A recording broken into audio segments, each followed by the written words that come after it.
Well, this is Deacon Jody Daily Part 2, little lanyap. Today I'm going to do a little something different. I know I did a video recently about where the equity and the morality converge. I'm going to talk about something different today, but similar. And it stems from this nonsense going on at LSU where they fired the football coach. Now, um, whether you agree with it or not is immaterial. My wife and I had a conversation at lunch today. She disagrees with firing him. She didn't think he was that terrible.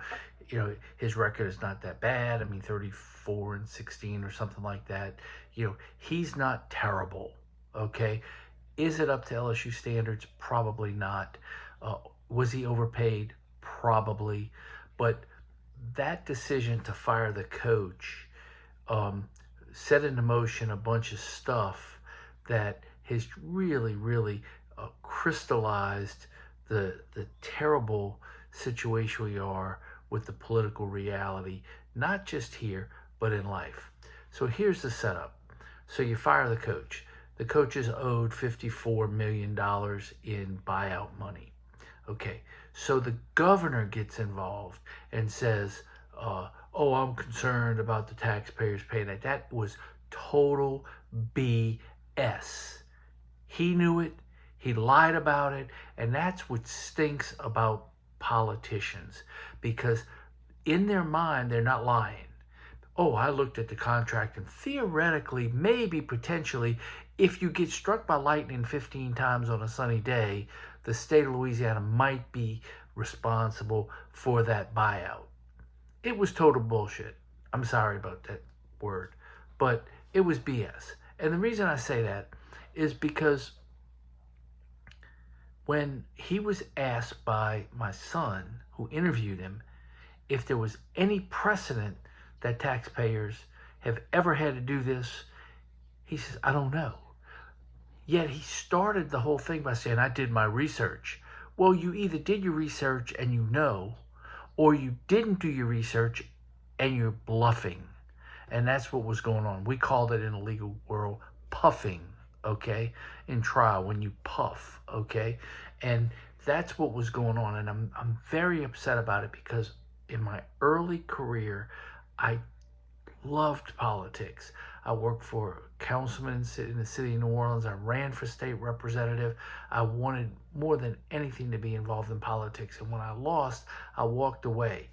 And the most enriching part of my corporate life was the 4 years that I spent in government affairs lobbying. It was fun.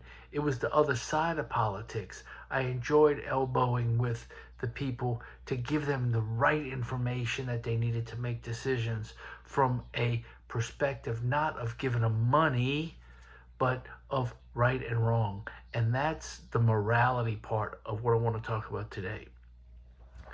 So this snowball happens after they fire the coach. The governor comes out and makes this statement that he's basically mad at the athletic director because of the buyout. The contract was poorly written and all this kind of stuff. But oh, by the way, the athletic director did a contract that everybody does, okay? And oh, by the way, the athletic director has been a fabulous athletic director. We've got national championships. We've got better facilities. He's been absolutely phenomenal. And by the way, he loves LSU, and he's from Baton Rouge, and he went to Catholic High. And he is a homegrown success story. He's respected universally, okay? He he was a great athletic director. Where it went wrong. Now, I can't say this definitively, but there's an article out there, and you can go read it, and basically what somebody said, and it's reported in this article, is that in the spring, when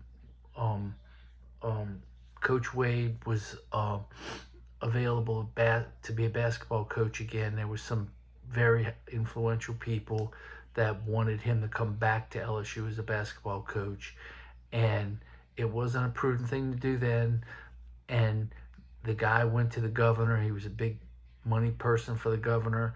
asked the governor to get involved. The governor called the athletic director in, asked him to hire Will Wade, and the athletic director said, that's not a good decision. I don't think we should do that, and they didn't do it.